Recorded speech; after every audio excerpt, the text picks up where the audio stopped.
Miss Hyden, and I'm a docent here at the museum. I would like to thank everybody for coming and showing so much enthusiasm for this show. I also would like to remind you all that we do not get any donations from the government, that we are non-appropriate funds, and any donation that you all can give would be greatly appreciated in order to bring you these kind of shows again. They are not cheap. We do have to pay for them, but we appreciate that you all like it and that you are so enthusiastic about it. A couple more minutes, and the stage will be all hers.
Which came back into your lives, I think about 18 years ago. How was that film? Did you enjoy it?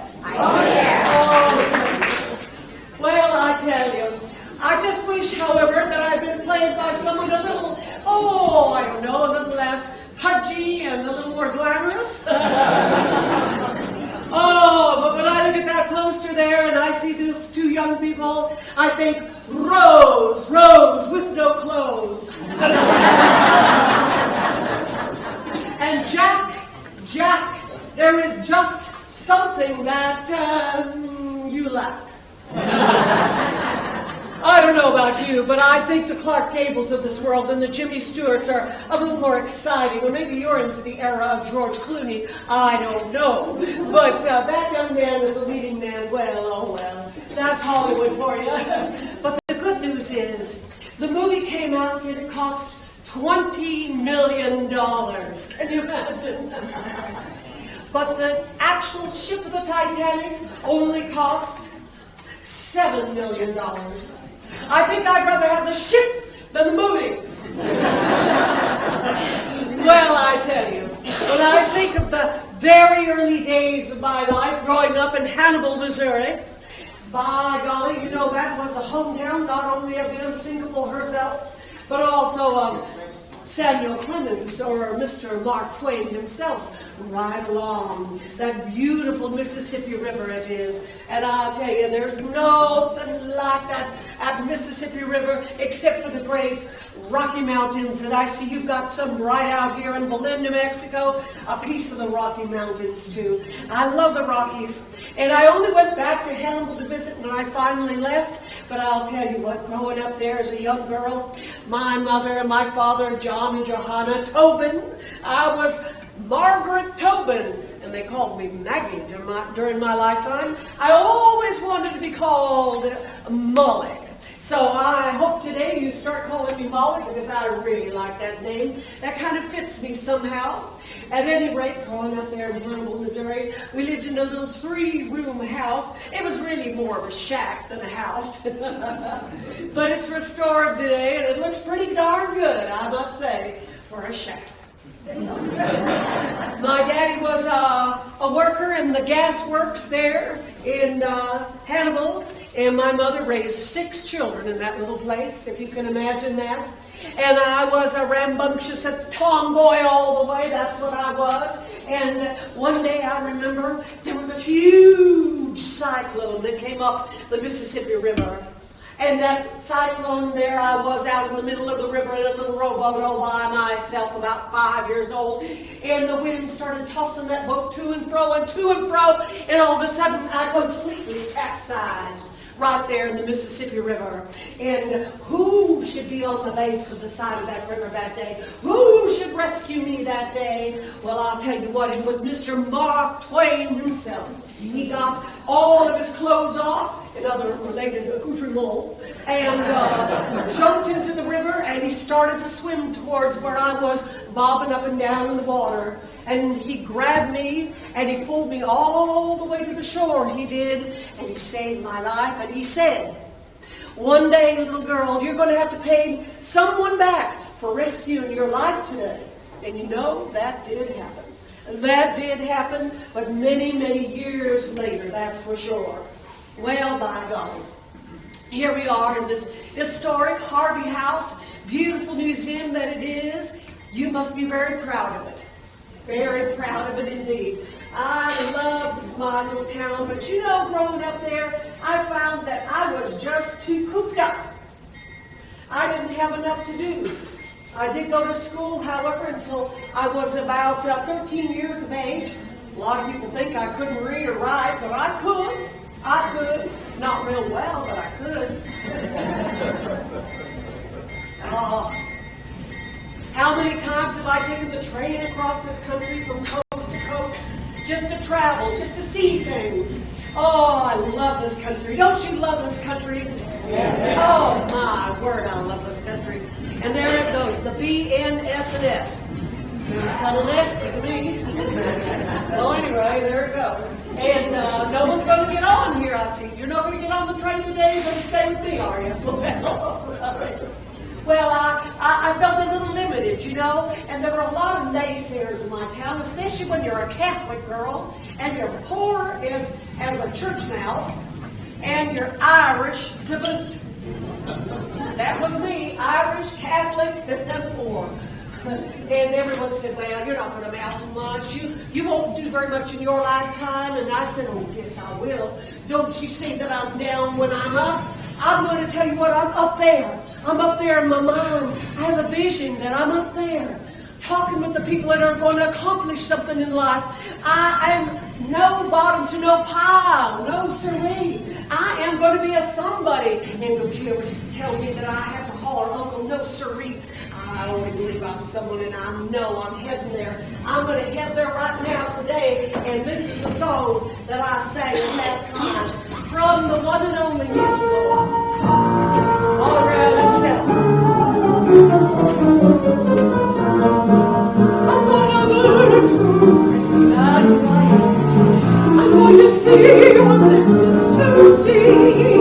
So if you go from nowhere on the road to somewhere, and you meet anyone, you'll know it's me. I'm going to move from place to place to find a house with that old things still. And if the house is flat and has a big brass bed, I'm there to show that you know, to show you know you know.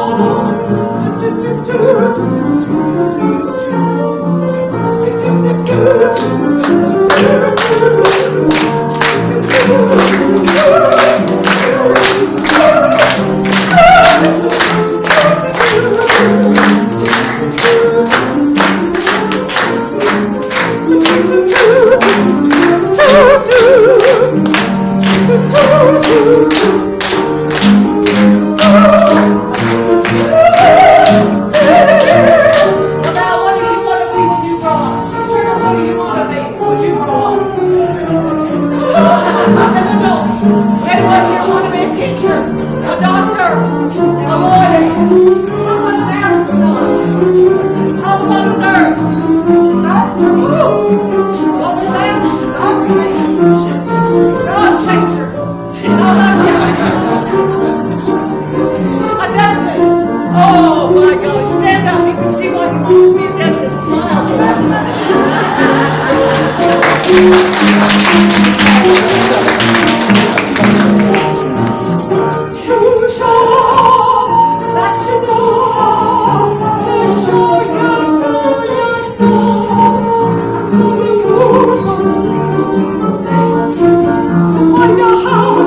golden stair.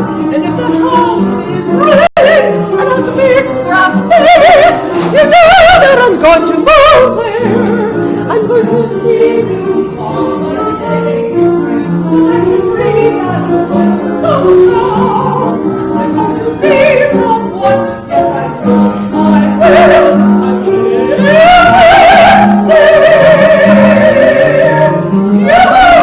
I'm going to head to the Colorado Rockies.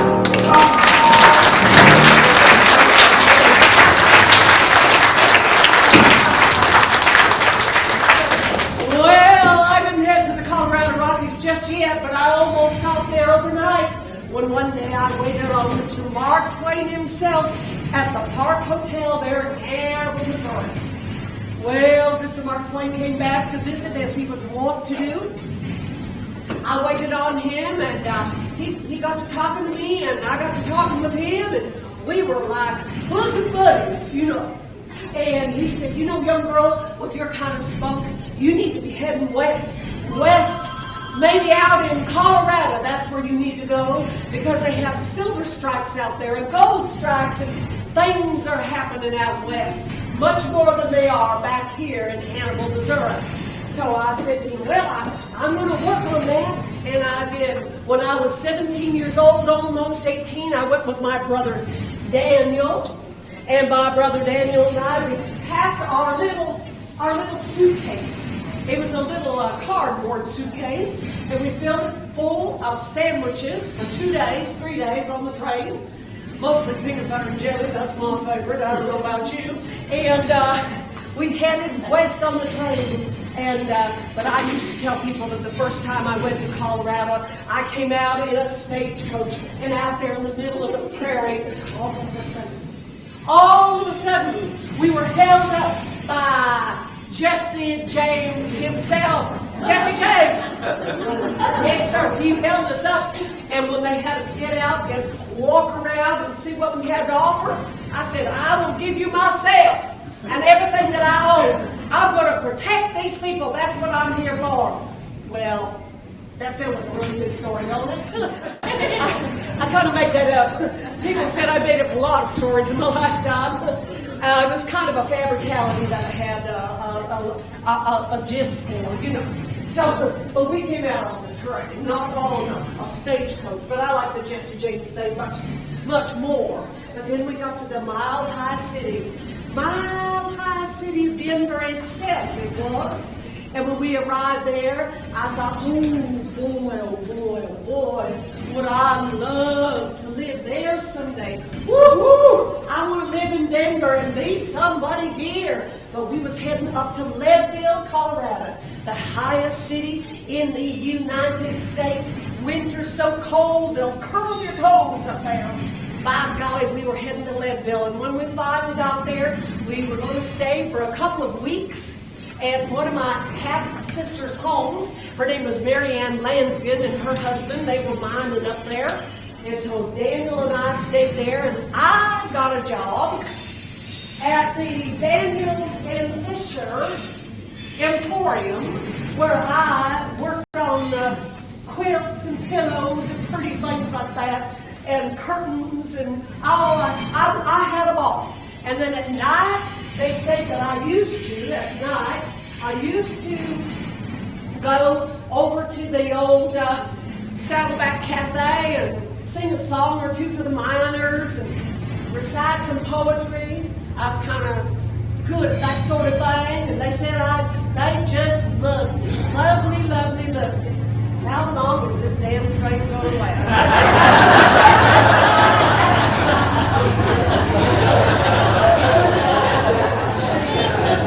Well, bye-bye. Bye-bye. And so I'd recite poetry and I'd sing at night, you know, for the miners and entertain. I'd do that all of my life.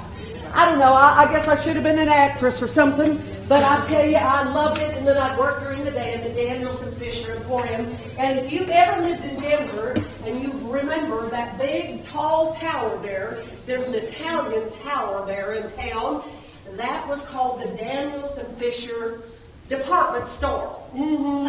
Yes, they were, and then years later, it became Ladies and Gentlemen, especially ladies. It became Macy's. So, if you like to shop, I used to make goods for our folks.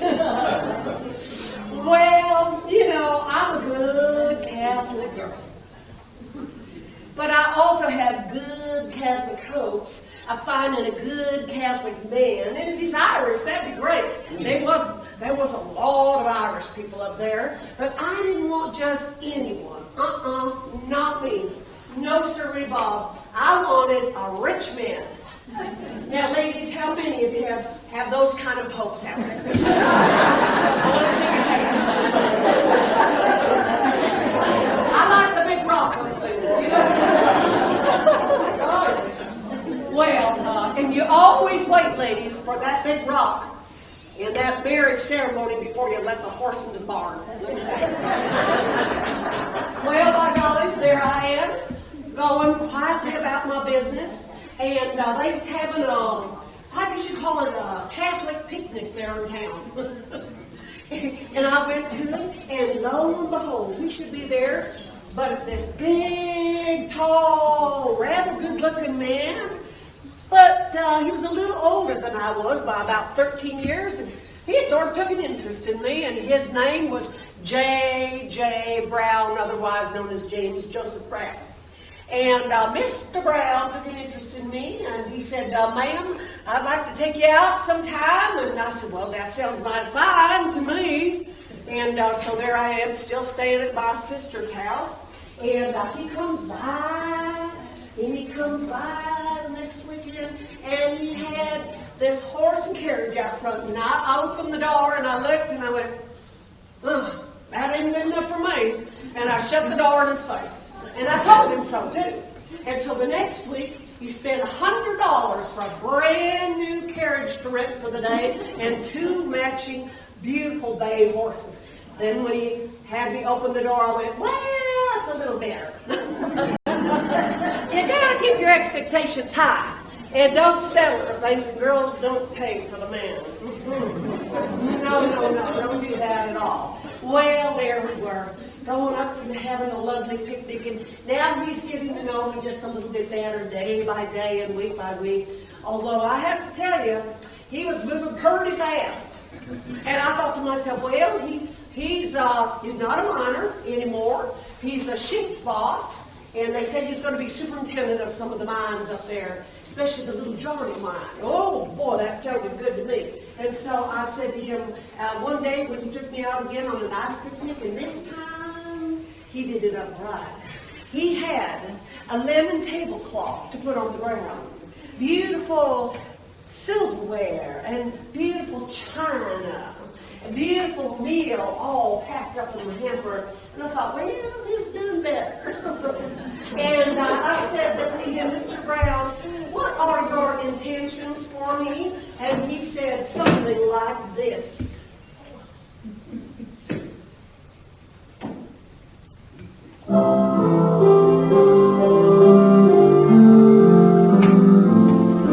I'll never say no to you, Missy. I'll never say no.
did the Catholic Church with the highest steeple in the United States at the Annunciation Catholic Church in Leadville. Beautiful church with a hand-carved pews made by the German hand carvers there that used to live there in town. And oh my, pretty little wedding. Took me up to Twin Lakes, you know. Took me up to Twin Lakes, and oh, we had a most wonderful honeymoon up there. How many of you love your honeymoons? You got that right. It's after. That's what you got to worry about. It's after. Well, I tell you what, he did have me move in a little shack, almost a shack, a two-room cabin, right up there by the little Johnny Mine at the little town, a little settlement that is, called Stoketown, right up 5th Street in Leadville. All right. Well, there we are up there, and I'll tell you what, we are up there at our little two-room cabin, and every night could hear the coyotes howl. It would get cold up there at night, but you know, the wonderful thing about it is I had my big brass bed. That is real. That was a real thing to do with all these comforters on top of it, you know. And before I could turn around, boom, boom, I had 2 kids. So don't ever ask for a big brass bed and comforters. Well, you got to do something on the winter nights. And then one day he had $300,000. $300,000 of payroll. And that payroll, he said, now Maggie, I need you to hide this payroll. I don't know where you're going to put it, but you got to put someplace special.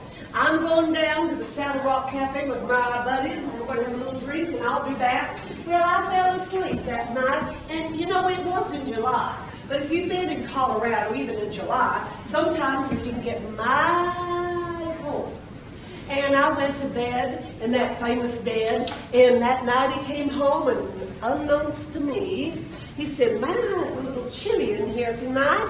And so he lit the fire, and that night we had a nice, cozy little cabin. Oh my goodness, and the next morning I woke up, and I realized that he had burned up $300,000 in that hot pellet stove. And oh my word, I said, "Oh, Mr. Brown, Mr. Brown, Mr. Brown." And I wept and I carried on. I'm real good at that. I carried on. He says, "Maggie, don't cry over spilled milk." That's always what he said to me. Do not cry over spilled milk. He says, "I'll make it up. I'll make it up." He went that day to the bank, the Tabor Bank there in Leadville. Now, the Tabors had made it real big, and they were known as the Silver King and Queen of Colorado. Horace Tabor and they know. And they had money coming out of their ears. And so he went to the bank, got a loan, and paid that $300,000, got it taken care of, paid the miners. Everything was fine. And then finally, he said, "My darling, I think we can move down to Leadville itself." And if you've ever been in Leadville, is there anyone here who's been to Leadville? Well, God bless you.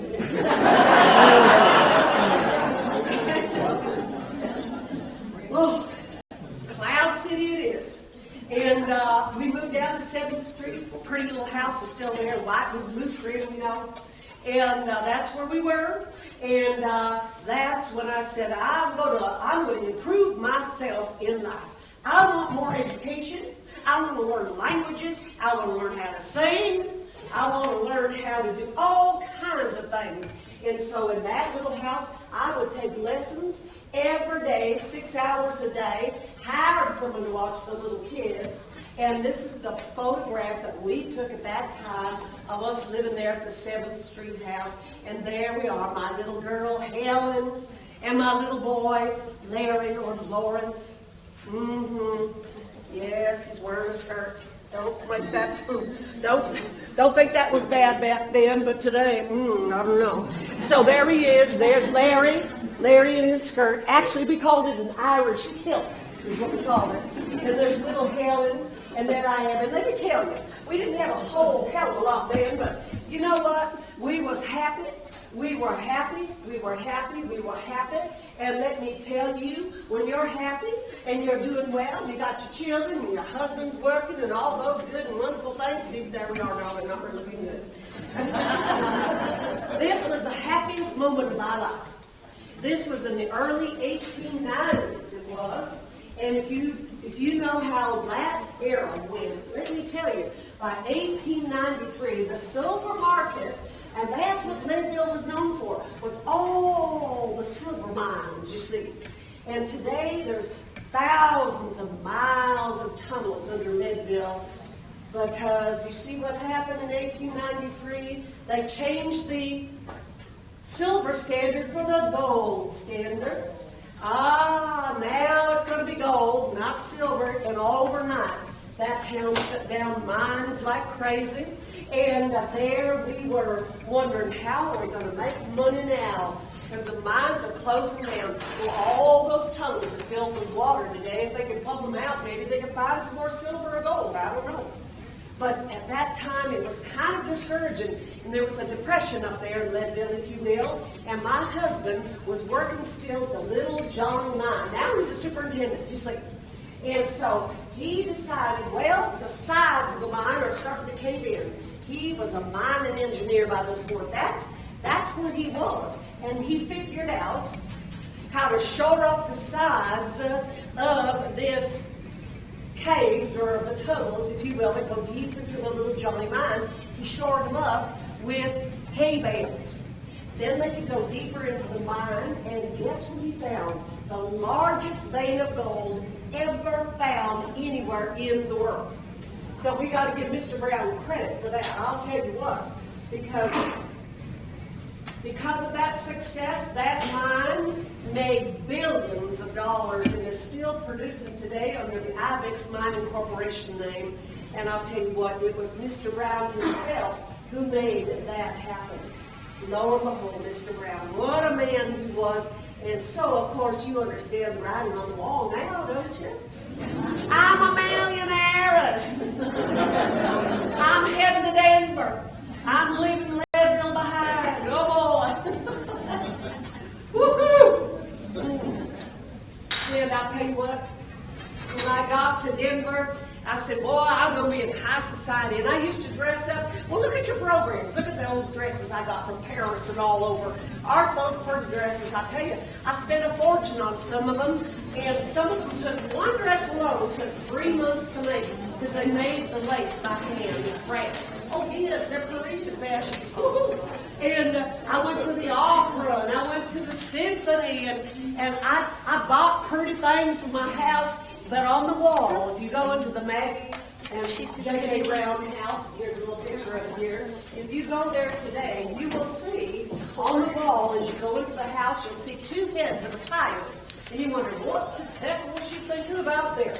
Well, I always wanted to remember my humble beginnings with Mr. Brown.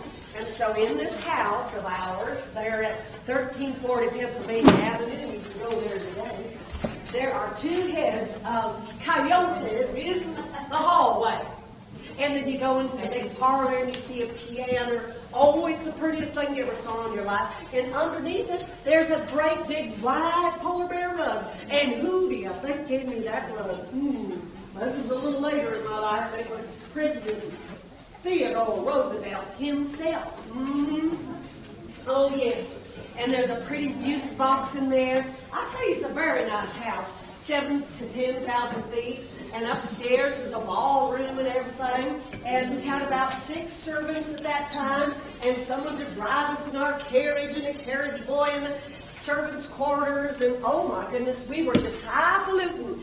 But there was one problem with this whole situation of me moving to Denver, my dream, my goal. I was not accepted totally in society. Somehow they thought I was kind of a hick from the sticks. You know, just a miner's wife. I mean, who is she? Who is she? Well, I said, I'm going to remedy that. And so I went to the Carnegie Institute. And that Carnegie Institute taught me 7 languages. I learned 5 of them fluently. And I learned to sing. And I tell you what, I just thought I was doing pretty well for myself. I remember very specifically I remember very specifically learning some of my lessons, and I would stand out on the street line, if you will, on my little balcony looking down on the street, Pennsylvania Avenue, and I would say little exercises like this. Throckmorton is in an anomalous predicament. That was for my enunciation. Long live ubiquitous society. And of course, everybody would drive by and go, oh my gosh, it's Ms. Brown again, reciting from her balcony. You know. And then they would write about me in the paper. Well, I wanted to improve myself. I remember one of my teachers, he said, now, Mrs. Brown, you need to open your mouth when you talk.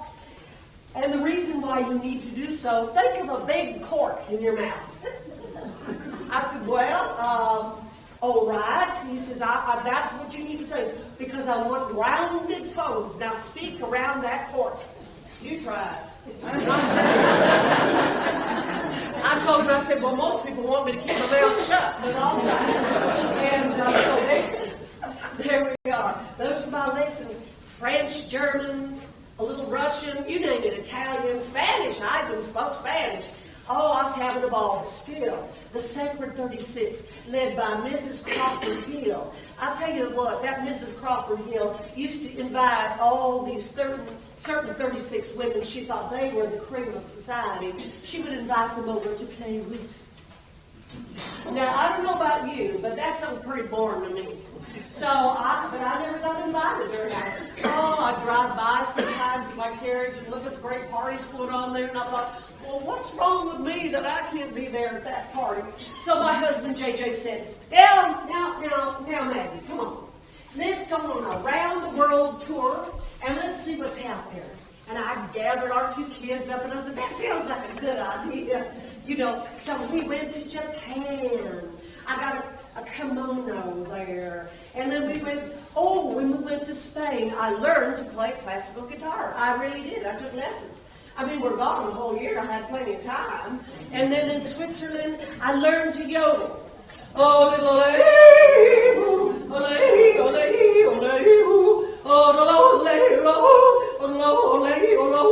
ole, ole,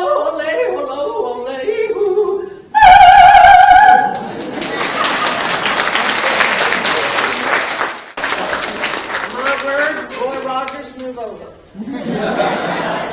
And you know, the funny thing was, I got accepted by the society wherever I went. Well, that's unusual, isn't it?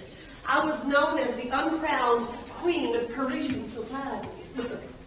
Well, I thought it was kind of wonderful. And then things started showing up in the paper about me. And I tell you, publicity is a very breath of my soul, you know. And so I was thrilled. I cut out little things about me in the paper and whatever. But I love people. And I just was myself. And people like that. They don't like you to be all pretentious. Just be yourself. Be who you are. Be who God made you, for crying out loud. And then I realized something that Mark Twain said. He said, travel is fatal to prejudice, bigotry, and narrow-mindedness. Well, you know what? He is absolutely right. And then another little quote I remember from him, good breeding consists of concealing how much we think of others. Good breeding consists of concealing how much we think of ourselves and how little we think of the other person. So you just got to think of the other person. Think of the other person. That's the most important thing. And you know, I tell you, I knew everyone from the Bosphorus all the way to Moscow. So I was happy camper, but I came back to Denver and I still wasn't accepted by the Sacred 36. And by this point, my children are going to be sent off to school. I sent them to beautiful private schools in Europe, and they was having a great, big, wonderful time doing that, you know. And I sent my little boy, remember he's the one with the skirt? I sent him to military school, just to be safe. And, you know, have those. So anyway, that's what I did. But JJ said, well, the schools here in Denver are good enough. I said, no, they need to be educated elsewhere and learn other languages and stuff. But there in Denver, I started raising money for that big Catholic cathedral there in Denver. I almost single-handedly helped to raise money for that. And that's why that cathedral is there today. And I remember, I said, I have a wonderful idea. I am going to invite the Indians on the plains. There were still a few Plains Indians out there in the 1890s. I'm going to invite them into Denver. Come on down, I said. Come on down. Bring your teepees and your horses and come on down. And I said, you just camp out right in front of the new Capitol building with the gold dome. Just camp out there. That's fine. And then you sell your wares at our Catholic fair. That's what I told them. And I said, that's what we're going to do. You're going to make money, and we'll make money too. What a good deal that was, I thought, until I got a little call on the first telephone in Denver. And golly bee, it was the mayor. Oh, no, it wasn't. I beg your pardon. It was the governor. The governor said, now, Miss Brown, I understand. I appreciate what you're doing for the Catholic fair. But I'll tell you what, Miss Brown, it'd be best if you brought the Indians, took them somewhere else. I said, well, send them to me. I'm not prejudiced. You just send them on down to me. And so they camped out on my front lawn, their teepees. I let them use my stable with their horses and everything. They came in and helped themselves to food, anything else that they wanted in my house. My house also had one of the first bathrooms in town, so that was a real new thing for those Indians. I know they hardly knew what to do for themselves, you know. But they got treated royally. And of course, everybody drove by Miss Brown's house going, that's Mrs. Brown again. What is she doing this time? Oh, my goodness. Bringing the Indians in off of the plains. Well, I made money for the cathedral, by golly, and then I made money for the St. Joseph's Hospital. I was always doing that because I think charity is something wonderful that you can do in life. It comes back to you. It comes back to you. You're nodding your head, my dear, and you know what I'm talking about. It comes back to you. If you're down and you feel depressed, cheer somebody else up. Put a smile on your face. For crying out loud, if that's all you've got to give a smile. You know, the give of yourself. And then I thought, well, surely they'll invite me now, the Sacred 36, but they didn't. And after that Indian thing that happened at my house, Mr. J.J. Brown said, well, Miss Brown, I don't know. What am I going to do with you? What am I going to do with you? And he thought long and long about it.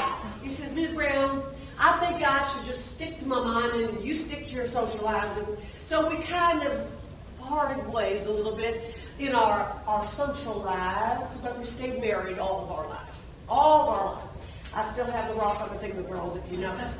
So all of our lives, we were together, but not together, if you will, because I wanted to be out in the world. I didn't want to be just up in Leadville. Do you know J.J. even came down to New Mexico because he had gold mines down here? Yes, he did. He had gold mines in Arizona.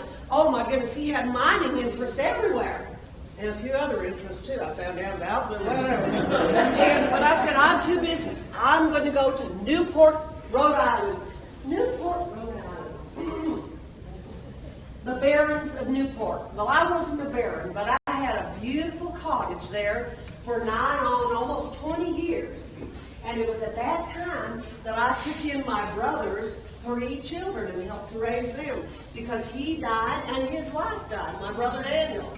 Yes, indeed, the one that got me to Leadville to begin with. He had 3 beautiful girls. I raised them just like my own, put them in schools. I took care of the whole Tobin family. My parents were living in my house, for goodness sake. My mom still smoking a cob pipe. You know those Irish women. Oh, my goodness. Anyway, so there they were, but they lived there in that house. But we did get a country house, and all the kids loved to go out there. It was called Africa. I thought that sounded really, really impressive. Africa, come to my country home in Africa. Well, they made fun of that in the paper, too, because I wrote something about Abaca and the name where it came from, and I said it was the hand made of the Lord. I didn't know how to spell made, M-A, so I made hand, made, M-A-D-E, of the Lord. Oh, well. Anyway. It was a beautiful place. Deep barns and beautiful horses and chickens everywhere. And everybody loved to come to Africa. I had theatricals out there. my husband was going to raise some chickens out there at one point. That house is still there, and nobody talks about it, but it's right out there on Wadsworth. Yes indeed, it's still there in Denver. You can go see it, and that's the house with the golden stairwell. Very beautiful, and the Sisters of Loretta were just around the corner from where I lived. You could go hunting, you could go fishing out there, riding. It was wonderful. Well, one day some of the Sisters of Loretta came over to the house, and I wasn't there. My mother was there, and they said to her, Mrs. Brown, you know their little habits. Mrs. Tobin, what is Mrs. Brown up to these days? And she said, she's raising hell like usual. She said that's a Catholic nuns. I don't know. Mama was something else. But that was a beautiful place to go. But Newport, Rhode Island, that is really the place to go in New York City. And I love every darn moment of it. And when I was in Europe, there was someone who said to me, Mrs. Brown, you are just wonderful. How is it that you can create these wonderful dishes? Because I've gone to, school to create cuisine dishes, vegetable dishes. How can you do that? And you can also speak our languages. What is it about you? And I said, that is nothing at all. Nothing at all. Don't you even think about it. I said, it's easy for me. When a Frenchman speaks my language, I'm a Slav not to try to speak his. Lots of German folks talk in the United States. Why should I know? The gates. You're looking for it's Russian in a very neighborly style. And if you make a mistake, well, what's the difference? A smile is a smile is a smile. How about Italian? Yes, sir. I'm there with Lola Sarah. Lola Sarah. And with a Japanese nose and with a slow, honey, holler back. Ohio. You're good lost. It's a Russian in a very neighborly style. And if you make a mistake, well, what's the difference? A green is a green is a green. How about Hindustani? Ooh, that's easy. Namaskar, namaskar, I will say. And how about Persian? Oh, salam, salam. That's so easy. And of course, Greek.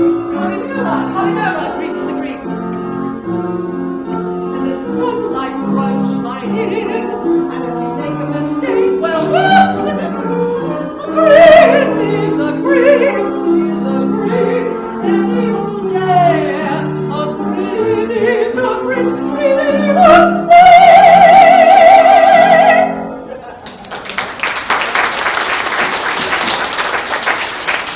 So I spoke the languages and I was having them all around the world.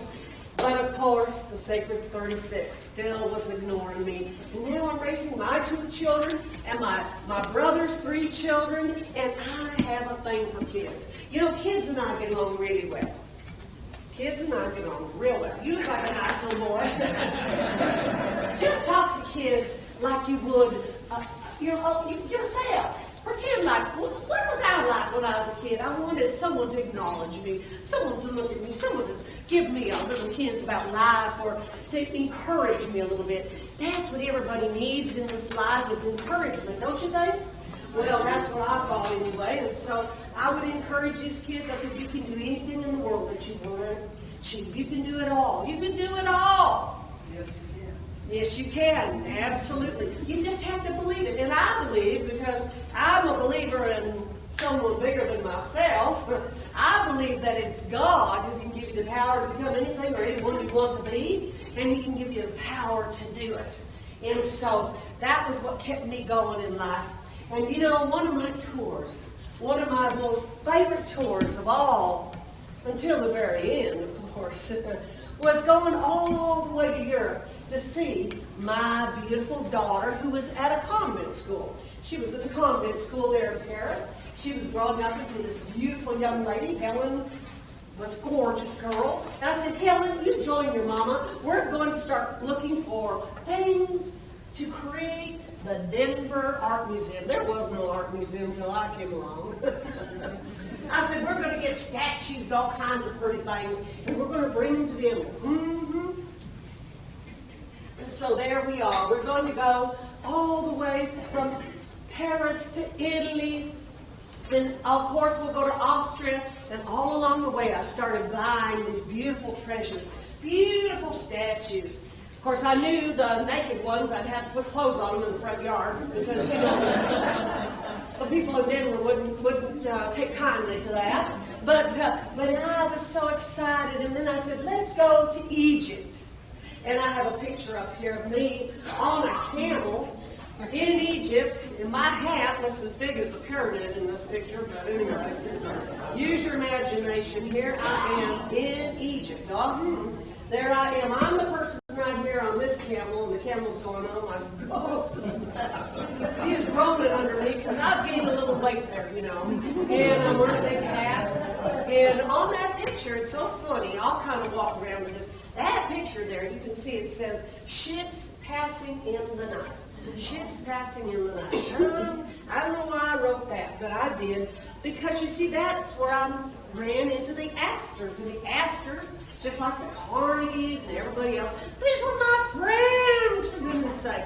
And I'll tell you what, that camel liked me too. I'll have to tell you. Yeah, we became kissing cousins after this trip. But I saw the pyramids and the Sphinx, and I bought some Sphinx, by golly, and I put them on my front lawn. I did. I brought some beautiful Sphinx, and I had lions. That's why it's called the House of Lions. I had lions on my front stoop there, if you will. There I am on the camel, right here, and my daughter's next to me there. I know my back's to you. Sorry about that. So there they doesn't that party? Oh yeah, I love this. You know, there's no, you know what? The Sphinx has no nose. You can thank Napoleon for that because he got a cannon out there and shot the nose off of the Sphinx. Did you know that? Oh, yes, indeed. So there I am, and there's my daughter next to me, and having a good time with the camels. They're easier to manage than a man, I'll tell you that. Oh, yes. Oh, yes. Oh, yes, indeed. I became quite a rider, too. You know, I could ride a side saddle. Oh, boy.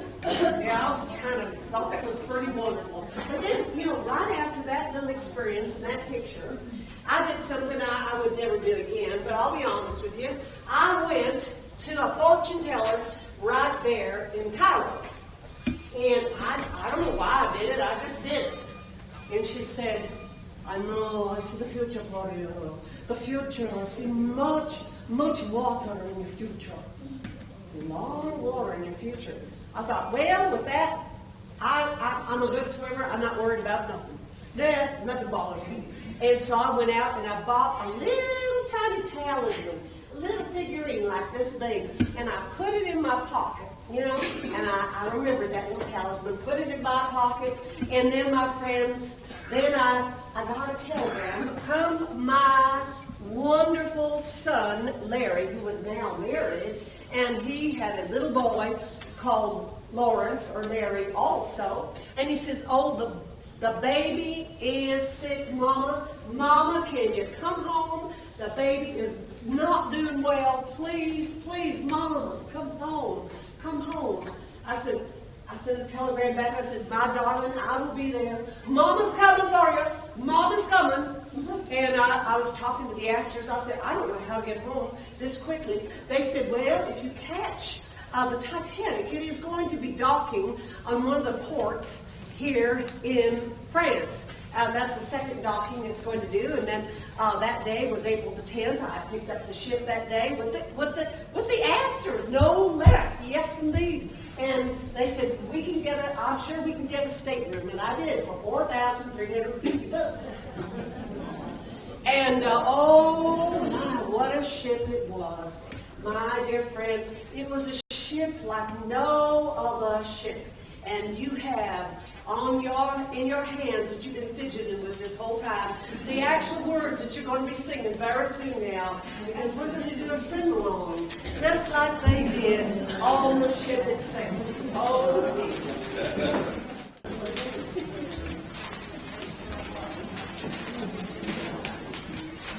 yes.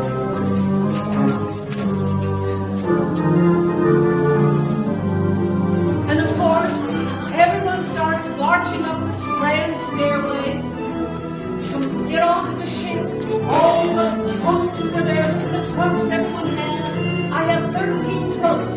I had artwork for Denver, Colorado. People brought their beautiful dogs on board. Everyone's having a grand time. Even if you were only a third-class passenger, what a ship it was. There's never been a ship like this created before or since. And now, my friends, we're going to do some music together, just like we did on the Titanic herself. And if you don't have music, then you can share with someone there. We'll do this together, and I'll help you out with the words. The first one is Lower. Music of the day. Fly a little lower, glimmer, glimmer, shine like a glower, glimmer, glimmer, lead us to glory wonder. The sweet voice is calling yonder, shine little glower, glimmer, glimmer, shine little glower, glimmer, glimmer, like the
Hear that song? Oh, shine on, harvest moon, up in the sky, bright and all is way, so high, ain't no time to stay. Outdoors is soon, so shine on, harvest moon, my me and my gal. Now that's one more time. Shine on, harvest moon. I ain't had no one to swim on to your eyes. No time, ain't no time to stay. Outdoors is soon, so shine on, harvest moon, for me and my gal. Well,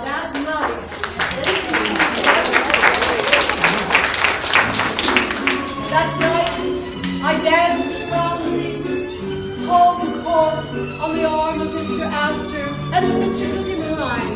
Oh, Mr. Strauss, of course, I'll save a dance for you. Everyone wanted to dance with me. Beautiful Maggie Brown herself. There we go, around the dance floor. And they said, oh, Maggie, stay with us. We're going to play whist in just a few minutes. I said, not me, thank you.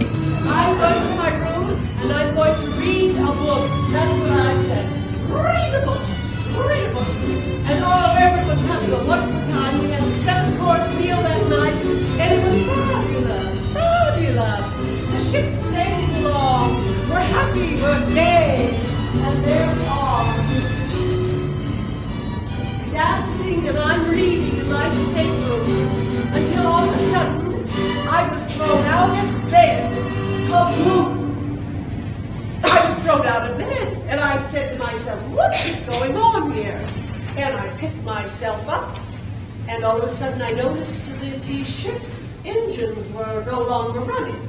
And it was a very still sound. There were 16 boilers on this ship, huge engines, huge tillers on this boat, and you could hear the hum all the time. And now they were totally silent, unlike the train.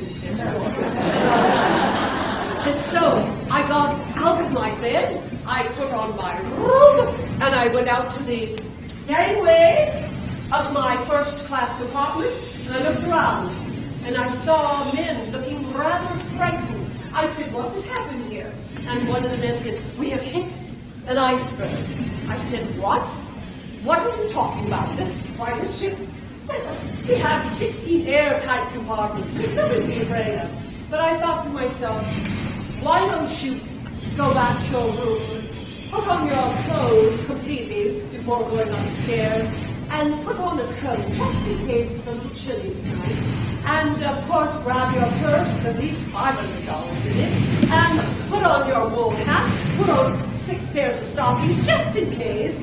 But let's just go upstairs and see what truly is going on. And so I scampered upstairs, and all of a sudden I see that they are lowering the lifeboats to the Titanic. And I asked one of the crew members, I said, so, do we have to go out in the ocean tonight? He said, yes, just for a little while, until we figure out the problem. And I said, well, I'll go comfort all the women along the side of the gangways here. Don't worry, I said, gather together, ladies. They're calling for women and children. Women and children, come, let's get on the lifeboats. And of course, there weren't enough lifeboats for 2,500 people, but you know, we're only going to go out on it for just a little while. So come, ladies, it'll be fun. It'll be like rowing on the Mississippi River. And I got them all gathered up, and they started loading the boats, and then I went on the other side of the ship to comfort the other women, to calm them down. I'm very, very good in an extreme emergency. And I said, well, let's see, who else can we help here? And all of a sudden, 2 strong men picked me up and lowered me into one of the lifeboats, and I went down the side of the ship, 11 stories high it was, and I went down in the water in lifeboat number 6, and that is where all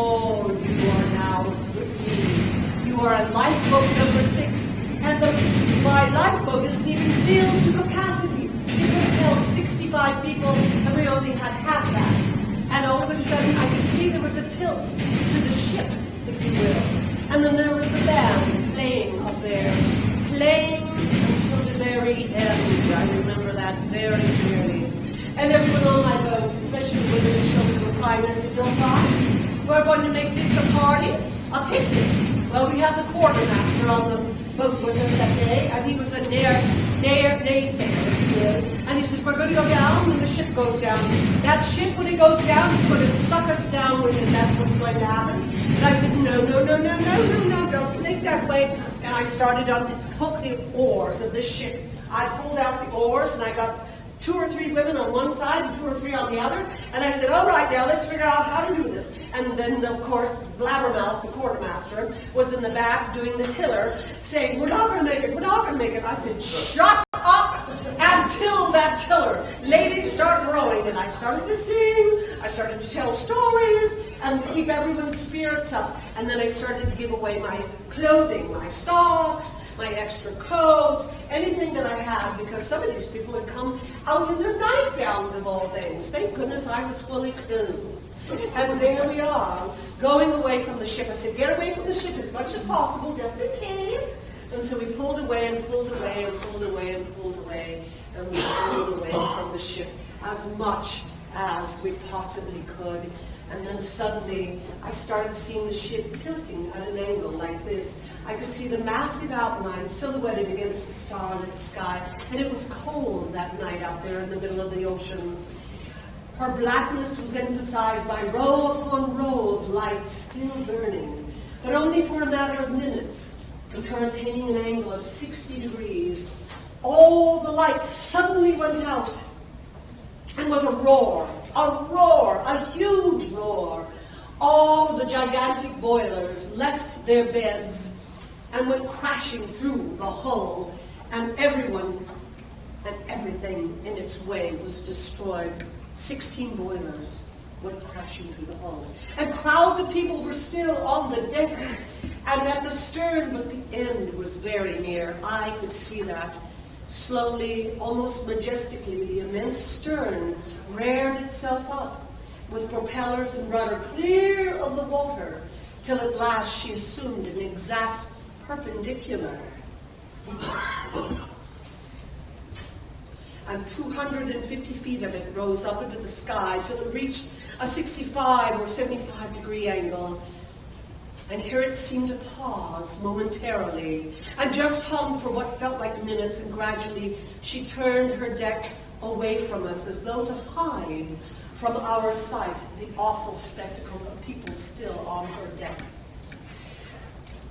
Then with an everlasting, quickening glide, she slid beneath the waters of the cold Atlantic, and she disappeared, and all of the people on the lifeboats held their breath. And I could hear people saying, she's gone. She's gone. The unsinkable Titanic is gone. And I shall never forget the brave things that were done that night by crewmen, and then the men playing on the deck of the ship as it settled quietly lower and lower and lower into sea. And then the waters rose higher and higher to where they stood, and the music they played, serving alike as their own immortal requiem, and their right to be recorded on the rolls of undying fame. And there we were, all the lifeboats, seeing them go under without a murmur, without a cry. Their bravery was something I would remember until the day I died. Because that day, that horrible day, of which today is the 116th anniversary of the Titanic going down. That night of April 14th, it was nighttime when the ship hit the iceberg in 1912. In a few seconds of legendary hubris, the unsinkable collided with the unthinkable, and the first lesson of the 20th century began. And at 2:25 the next day, the 15th of April, as it is today, the 15th, she was no more but a memory. and she would not be found again for another 75 years. And of course, the movies that would come out, the books that would come out, everything that would come out because of this horrific thing would affect people's lives from my time until today, because everyone is fascinated by this gigantic ship that was never supposed to have sunk. And there we are in the lifeboats out there, and I tell you, I encouraged everyone. I said, hang on, we'll be rescued. They sent flares out. Surely a ship will come and rescue us. You have to have hope, and you have to have faith in God, and this is when your faith is tested. And in the distance, about 7 o'clock in the morning, I said, I think I see some lights. And of course, the quartermaster said, oh, it's just a star. I said, no, I see lights in the distance. I do. I see lights. It's a ship. It's coming. It's the Carpathia, and she's going to rescue us. And she did. She rescued a single lifeboat and every single person in those lifeboats. And we are going to be the last lifeboat to get up onto the deck of the Carpathia. And whoa, I will never forget that as long as I live. The thousands of people on that ship waiting to have some comfort, to have food. People realizing, especially the third-class women who lost their husbands, their brothers, their fathers, they were alone now. I said, you know, it's better to have died on the ship as a woman than to have lost your husband. That's what I said, because these people had a life ahead of them of some of the misery unless I did something about it.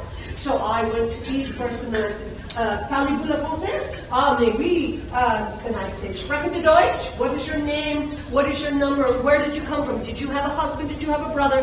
Where are you going? Do you know anyone in the United States? I see, and I took every name of the 702 survivors. 1,500 went down with the ship. I took all of their names, and we started a commissary or an infirmary right there in the dining room. And Captain Rostrom was right beside me. He was the one who took it seriously when we said we struck an iceberg, we're in trouble. SOS. He was the first SOS in recorded history. And the California was very close. That ship was very close. They ignored it. They saw our flares. They ignored it. Oh, they're having a party. Not a party. We were desperately fighting for our lives. But the Carpathia came, rescued us, and so Captain Rostrom and I were there helping all the people, all the children. And because I could speak languages, I could communicate almost with everyone. Every language I could speak. What is your language? Well, for 4 days and 4 nights, I did not sleep a wink because I needed to take care of my little orphan children and the women. And I started passing the hat around, and I said, put as much in there as you possibly can. We need to help these people that have nothing, that have lost everything. And so we passed the hat around, and we raised $10,000 before we got to New York City. And we sent telegrams to New York City and said who was on the ship, who wasn't on the ship. And everyone wondered, well, did the Guggenheims make it? No, they did not. Did the Strausses make it? No, they did not. They both, husband and wife, went down together. They said, why should we be parted now? We've been together 50 years. Let's go together. I'll never forget that. And Mr. Astor, he went down with the ship, and he left his beautiful bride, Madeline, who was pregnant. And so I made sure that there was a special boat to come out to help her because she almost had the baby on the boat. And so she was rescued, and then we finally docked. And when the newspaper men and women rushed the ship, they said, Mrs. Brown, what's going on? Tell us. I'm too busy now. I'll talk to you later. And that's very unusual for me. Very unusual. Mrs. Brown, one question. Why did you not go down with the ship? And I said, because I believe in the great brown luck. We are unsinkable. That's what I said. And that's where the title came from for the musical and the movie, The Unsinkable Molly Brown. But I had still so much to do. here we are, getting all these people off the boat and making sure that they have safe headquarters and safe homes and safe places to be. And I raised another $15,000 for them. And I said, I'm not leaving New York until I know that everyone has a place to sleep. Everyone has a bed, and everyone is going to have some food in their stomach. I'm not leaving these people no matter what. That's what I'm not going to do. And so that's what I did. But I know I heard this. Mr. J.J. Brown found out that I had survived. He said, oh, damn it, I thought she'd gone down the road. Never cease thanking him. This nightmare has awakened in me a better manhood. And all my life will be spent in showing his gratefulness to his Creator. And you know, he did. He was a doer. That man was a doer. He was something else. I was so proud of my son and my daughter too. But when I got back to Denver, ladies and gentlemen, when I got back to Denver, who do you think greeted me there in Denver when I went to the Brown House Hotel? Sacred 36. Oh, Mrs. Brown. Mrs. Brown. Is that you? Oh, it was me. Mrs. Brown, do have a luncheon in your honor at Mrs. Crawford Hill's house. Had a special delivery letter to that effect. So I went to Mrs. Crawford Hill's house for the first time in my life, and I always thought to myself, well, I guess I made it. I'm in the Sacred 36 company, and for 3 hours I regaled them about stories about the sinking of the Titanic. And of course, by that point, all the papers are calling me a heroine of the Titanic. I said, oh, you would have done the same thing. If there's a problem, you got to fix it. If something needs to be done, you just do something. And you know, it was just a small window of time for me to do something for other people, and I wanted to do it big. So after that sinking of the Titanic, I said to myself, I'm going to go to Congress, and I'm going to tell them that every boat needs to have enough lifeboats. That was something they didn't have back then. And every person needs to have a instruction on how to get the lifeboats down. They didn't even know how to get the lifeboats down. Half of them fell into the water, but the people spilled out on them. It was amazing. So I stood before Congress and I said, plus, I'm going to tell you right now, I don't believe in just women and children first. Everybody needs to be rescued on a ship. And so, my friends, that's why you have your own life jacket and lifeboat every time you go on a Princess Cruise or a Disney cruise. That's why. That was changing maritime laws. That's what it was all about. And then I said, well, you know, I still can do some more good in this world. I worked for suffragettes' rights. Women did not have the right to vote. I'm going to be a suffragette full time now, and we're going to get the right to vote. And when, ladies, did we get the right to vote? What year? 1920 for most of the country. Colorado got it a little earlier, but I've always said if you don't vote, that's a shame, because there were women who wanted to vote for a couple hundred years in this country and never got a chance. So vote. Everybody should get out there and vote. And then, of course, I ran for the Senate and the representatives of my state starting in 1914. I was so happy to do that. I didn't win, but I ran. Maybe it's just as well I didn't win. I think it was Mark Twain that said, suppose you were an idiot, and suppose you were a member of Congress. Oh, I repeat myself.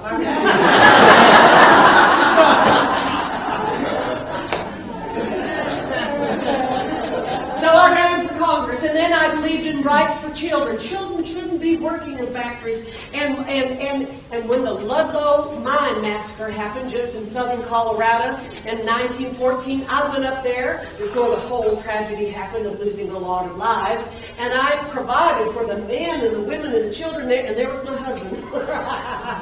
Working with the mine in High Higgity Poos there. We were on opposite sides of the fence here. I believe that those men needed shorter working days, more money, insurance to take care of their loved ones when they were in trouble. That's the kind of thing I did. I worked with delinquent children in Denver. Those are the kinds of things I did. And then I said, well, I guess it's time to go back to Europe. And it was right toward the end of World War I that I went back to Europe. And I was given the Legion of Honor Medal for helping blind soldiers to read Braille. I learned to read Braille too. And I helped those French soldiers, and they gave me this wonderful honor. And then I said, I'm going to entertain these men. And I did the entertainment about plays that Sarah Bernhardt used to do. And I tell you, they loved me. They thought I was amazing. And so I'm entertaining the troops. I get my Legion of Honor medallion. Of course, there's one woman who thought I just got it at a hawk shop. Don't read this book. I didn't get it at a hawk shop. No, sirree, it's a real thing. And this is the book you should read, Unraveling the Myth. You'll find out about my acting days. Oh, I used to love to act there in my Newport, Rhode Island house. My dining room would have a big table with a big fish pond in the middle of it. You could watch the goldfish while you're eating. Isn't that a wonderful idea? I love that. And in the corner, there was a little place, a little stage for me where I would recite or act a special part out for everybody. And then, of course, when the war started, I told everyone, I said, well, I let the government know. I went to Calvin Coolidge himself. I said, wait. I want you to use my house in Newport as a hospital. It was a big cottage, huge house. And I said, use it as a hospital for the World War I men coming back, and I'll be a nurse.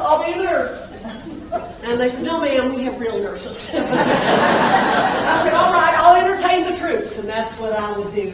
So those are the kinds of stories you'll read about in here. And strangely enough, this woman, Kristen Iverson, who took the time to really research the real story about my life, she went to a reception when this book came out, and she happened to meet my grandson, great-grandson, and his name was Larry Brown. And you know that today they are married. They got married. Kristen Iverson, who spent 8 to 10 years researching and writing that book about my life, she married my great-grandson. I think I have goosebumps on that one. Oh, my goodness. Well, my friends, before I leave you today, I just know, I can feel the room. There's questions and thoughts that you might be having about things that I did say or didn't say. I just have a funny feeling before I leave you with one last song that you might want to ask me something. So what is it? I don't care. Nothing embarrasses me. Nothing at all. Nothing at all. Yes, sir. The Brown Palace Hotel. I owned it. That's what I told everybody. Well, I didn't own it. That was actually Johnny Brown. Johnny Brown built that hotel, but I stayed there every time I went to Denver, and I did rent out my house at 1340 Pennsylvania Avenue. But I stayed there, and if you go in one of the rooms, you'll see my signature on the wall that they preserved. But I had a beautiful suite there, and always stayed there at the Brown Palace when my house was being rented, and I was traveling the world or doing all of my charitable things. That's what I did. Mm-hmm. Other questions? Yes, sir, right back there. With a good-looking cowboy hat and beard. Yes, sir. I say, speaking of the Titanic, it has two sisters, Louisiana Yes. and Britannica. That's true. And they, all three of them have something in common, sadly, regrettably. Yes. They all sang. They all sang. And the problem was in the riveting of the ship. They finally figured it out what it was. And you know, years later, when they picked up the ship and they started finding it, 75 years later, and by golly, you know, when we left the side of the Titanic, we said prayers and we threw flowers onto the gravesite, because that was the gravesite for most of those people. But you know, most of the bodies that were floating in the water were collected and taken in the hull of the Carpathia, and later on they were buried over in Nova Scotia. There's a huge memorial over there and a cemetery, and we don't know the names of most of those people. But they are all buried there, and they have little headstones, and some of the headstones have no names because we don't know who they are. And about 1920, I went with all of my 3 adopted girls, and my son Larry went with me, and we made a wreath for 300 graves over there to give our respects to them, you see. And also, we put a big statue up to the survivors. Well, I shouldn't say the survivors of the Titanic. It'd be for the men that didn't make it and made sure that we made it. And that beautiful statue, I wrote this, To the brave men who perished in the wreck of the Titanic, April 15th, 1912, they gave their lives that women and children might be saved. And you know, sadly enough, there's a vigorous feminist debate about that. They didn't think that I should have done that. I said, look, those men saved their lives. And that statue is in the southwestern corner of the Potomac River there in Washington, D.C. And Mrs. Taft helped me to dedicate that particular statue there for them. Yes. I want to bring someone to your attention here today. Speaking of people helping other people and doing for other people, I know each and every one of you has a story that you can tell. But there's a little lady here, and I think her name is Pearl. Is that you? Is that you? Would you come up here? Come on up here, Pearl.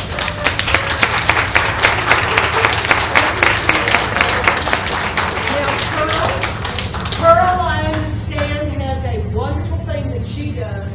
She goes home, she cuts out coupons from the newspapers and from magazines, and she sends them to our troops. And do you know how much money this lady's accumulated by doing that? Over $1 million for our troops.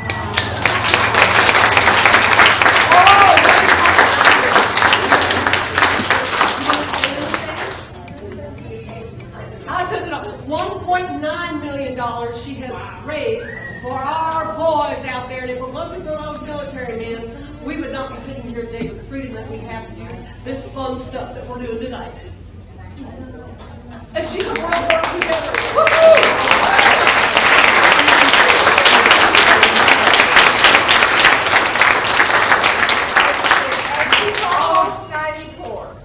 She's almost 94. Well, I'm older than that.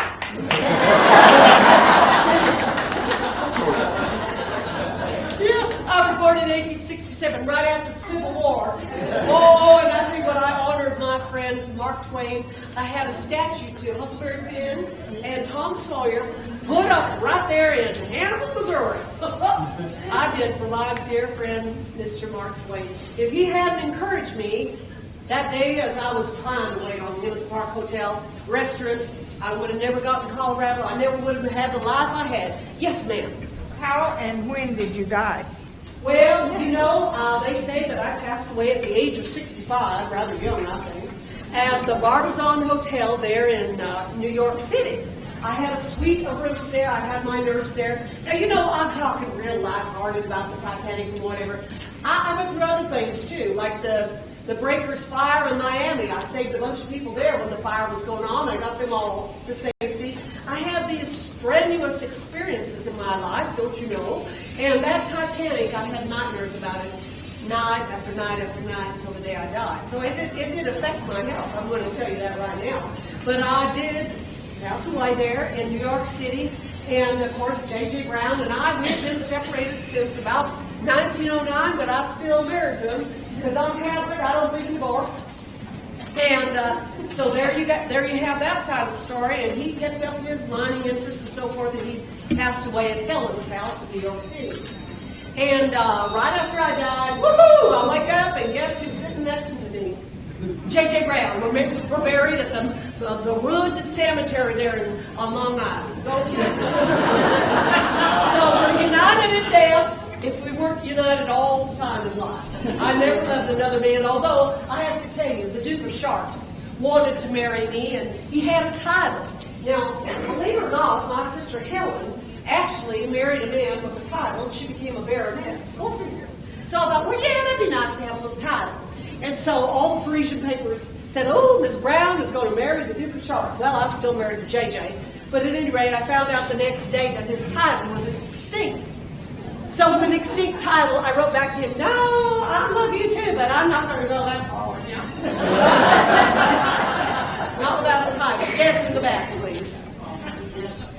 Always liked the 1800s. I know my ancestors lived around that time period, but I never understood my life in the 1800s. I do too. You know, the time that I grew up as a child was an innocent, naive, wonderful time. And before taxation began, in this country.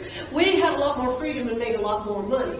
I think the politicians got happy with us and started taxing everybody too much, but things were a lot simpler, and when you made your buck, you could hang on to your buck. That's what I liked about it. Things were wonderful back then, no doubt about it. When the Titanic went down, things truly changed, because after that we had World War I, World War II, etc. This lady here has a question. How much was taken out of that mine that your husband owned? Oh my goodness, I cannot tell you, but it was billions taken out of the little Johnny mine. And that's why I have the money to support this habit I have of meeting people like you, sharing a good time, and having love spread out everywhere I go. You know, I used to walk by the men's club in Denver, and I used to wear my furs. Yeah, so I didn't have furs. And I walked by the windows and I'd strut, you know, with my walking cane. And they would say, well, there goes that fur-bearing animal herself, Mrs. Barber. But I just kept on, just keep your head high no matter what. Are there other questions here today before I end? Yes. Did you go to theatrical school to learn? I studied under the tutor of Sarah Bernhardt. I surely did. That's not a fake story. That's a true story. Yes, I did. I studied under her tutor, and they said, and I spoke in French to the Frenchmen, of course, because je parle français pretty well. I had 2 French maids. I spoke to French to them all the time in my house. I sound kind of rough and ready, but I'll tell you what, I can speak those languages. And I love pretty things in life. And boy, you're a pretty sight today. And I'm going to end with a song just for you, if I may. And if you have other questions at all after this little fun time that we're having today, you come on up and ask me anything you want. Are you a ghost?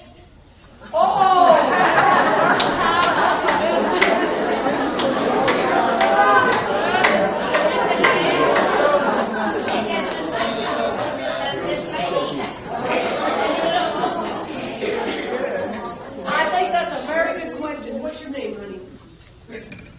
I love that question. No one's ever asked me that. She says, are you a ghost? And she said, well, you're older than that lady. How can that be? Are you a ghost? What is your name? Virginia Wayne. Virginia Wayne, you are a beautiful, wonderful woman, but you're naive as hell. Isn't she beautiful? You know, that's what I'm older than you anyway. Yeah. Really? 200 years? I'm 96 years old. Whoa!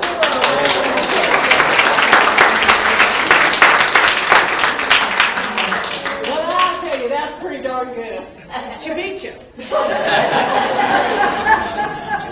Well, the wonderful thing about that movie, other than the necklace that came, and someone gave me this beautiful necklace off the ship. I'm sure you remember this necklace in the Titanic story. The heart of the ocean. That's right, the heart of the ocean. She's right here. And I have Molly Brown, done by Debbie Reynolds, who was a very good friend of Ben Ann Moore, very lovely lady, and I'm so sorry she's not with us anymore. Tammy Grimes played the first show on Broadway about my life. Of course, my daughter didn't want anything to do with me or the legend or anything else. She just said, no, I don't want to hear anything like that. But she saw the musical happen, and then, of course, soon after that, the movie. So, but my son Larry was always behind me, 150%. He really, really was. So I'm glad today there are books about me. I'm glad that there's another Titanic movie. And if you have children, there's some of us that are young at heart here, there's a sweet little book, The Heroine of the Titanic. And I was going to read this to you in the beginning. I'll begin this, and then I'll end with a song. And all my love will go with this song for you. Molly Brown, you asking for Molly Brown, born in Hannibal, Missouri, on the poorer side of town. She grew up and went to Leadville and married J. Brown. And when the ship Titanic sank, Molly did not go down. That's what she did.